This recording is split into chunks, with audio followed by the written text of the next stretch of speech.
Hi, it's me, Mrs. Huff. Am I still here at work? Yes, I am. That's because this is my whole life. Is it really? Yes. Really? Yes. Is it really your whole life? Yes. Okay. So you can have $1 if you know what that reference is from. I'm going to keep my dollar because I bet you don't know. All right. So today we're going to talk about differentiation and stem cells. This is not super hard of an idea, but it's also an important idea for you to know and understand. So let's kind of get into it. I'll just try to explain it and we'll just move on. Okay, so moving on. Look right at the word differentiation. What word do you see in there? Differentiation. Thanks. Thanks for being so sarcastic. Who are you, me? Okay, so I can see the word. I'm sure you, if you were normal, said different, I guess. So this does have to do with something becoming something different. So when you see the word differentiation, I do want you to kind of think of the word different. So let's kind of look at and see what's different. So let's just kind of think. What's inside you and your cells that hold the instructions on how to build you? Hopefully you know that. If you don't, that's okay. You're going to learn now. What's inside that tells you how to build you? It's your DNA. Thanks, DNA. You made me. Sometimes I was frustrated with that, but finally starting to enjoy being me. Thanks, DNA.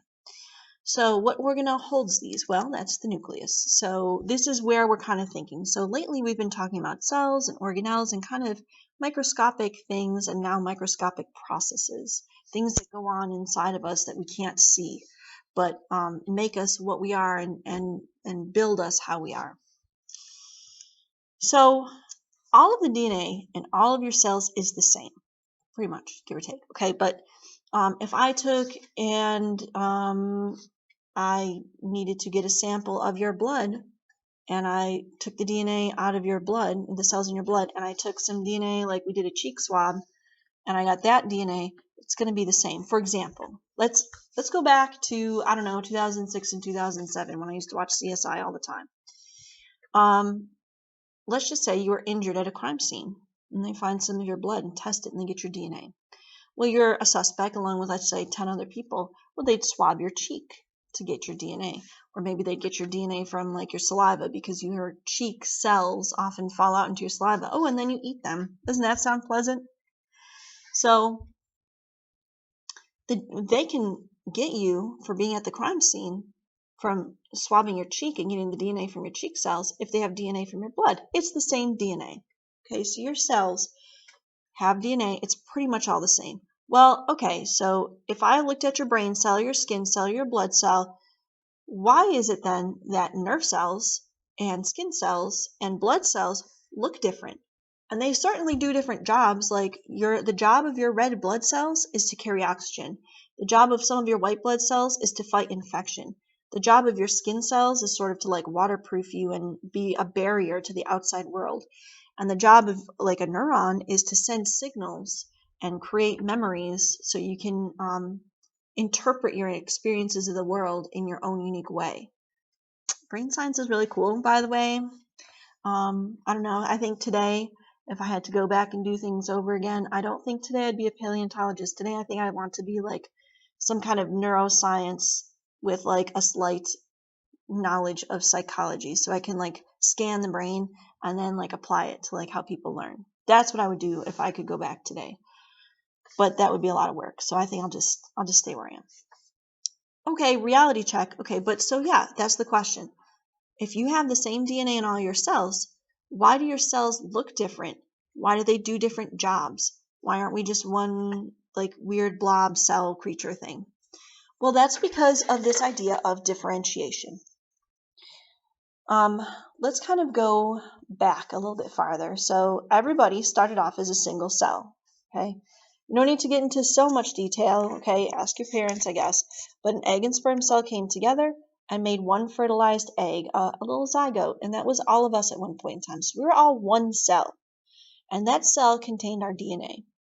Well, how did we get all these different cells from that one single cell? That's through a process called differentiation.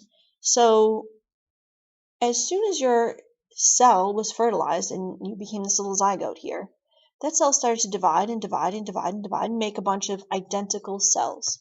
We call those cells stem cells. So I'll go over this in a minute. I'm just kind of trying to get all the players and the roles set out for you. So for a while, we were just kind of like a ball of cells. It actually has a name like a blastula and a gastrula. And then eventually, those stem cells started to differentiate. They became certain types of cells, and we eventually became an embryo. Oh my gosh, embryos are so tiny. Like when they start, they're like the size of a little seed. How precious. That was all of us at one point. Anyway, so a stem cell is a cell that has the potential to become any type of cells. There's multiple types of stem cells. Like for example, you have stem cells in your body.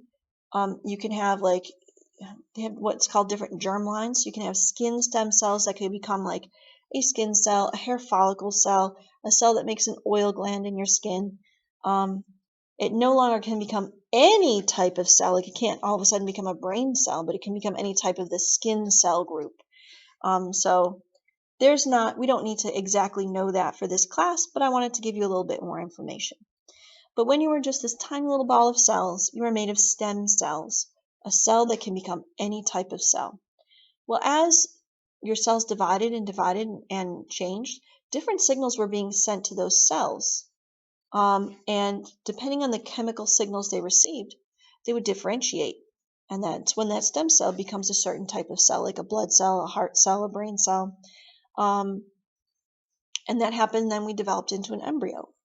Okay, so what's going on with your cells and your DNA? Because that's really like the basic idea of differentiation. It's when the stem cell becomes a new type of cell. I like to tell people, and I like to think of DNA as this big, gigantic cookbook. Okay, and if we made every recipe in the cookbook, we could make you or me. But each cell is only using a certain few recipes in that cookbook. Okay, just like if you came over to my house for dinner, because I'm not a great cook. I can bake okay, but cooking I'm not great at. But anyway, back to reality. If I was cooking dinner, I wouldn't make every single recipe in the cookbook. Or if I was, like I said, I'm better at baking, maybe I might make a lot of the recipes that are in the cookbook for baked goods, but maybe I wouldn't cook like some soup, or I wouldn't cook like breakfast or something. Or maybe if there was like some chocolate mint thing, I wouldn't make that because those two don't belong together. Okay, you can at me. Chocolate and mint, no, they don't go together. They don't taste good together. No, don't put hardly anything with my chocolate. I'll take chocolate straight. Okay. Anyway, so your DNA is like that whole cookbook. Okay, but each one of your cells is only using certain recipes from that cookbook, and depending on the recipes they choose or recipes that they're assigned, that's going to make them that cell.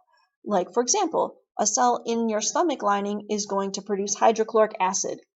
You don't want those cells in that particular recipe on in your eyeballs, because then your eyes would make hydrochloric acid. And that would burn and feel probably very terrible, not fun.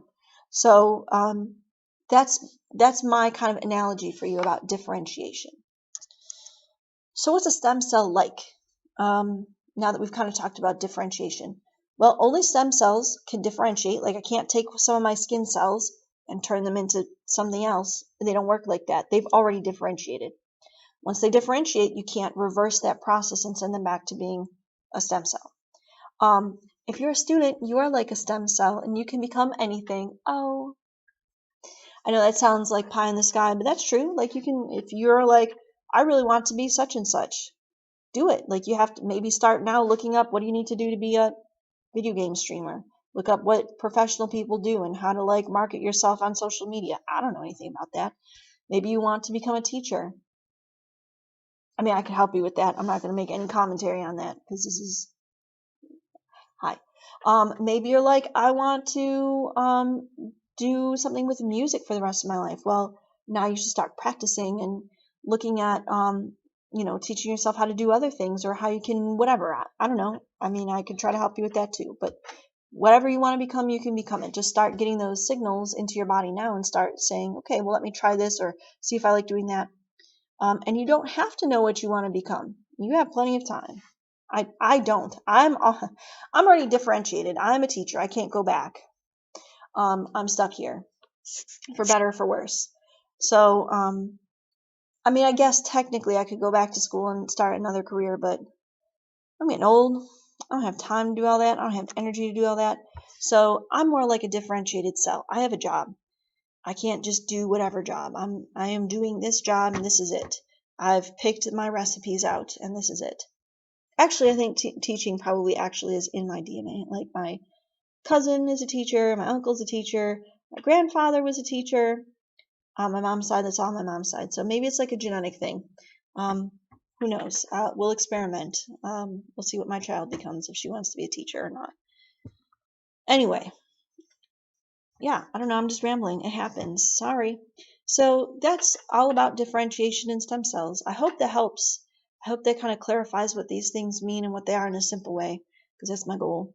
And if it doesn't, tell me so I can actually make it better. Because what good is this if you don't understand it, or if you don't watch it, or if you don't like and subscribe? Have you done that yet? It would really help me out. Can you just do it? Could you just, it's just a button. And should I go ding the bell? What does everybody say? Smash that like. Give me a thumbs up, doodle. I don't know. Like, I'm not good at this. All right. So I hope, again, that it helps. See you guys later. Bye.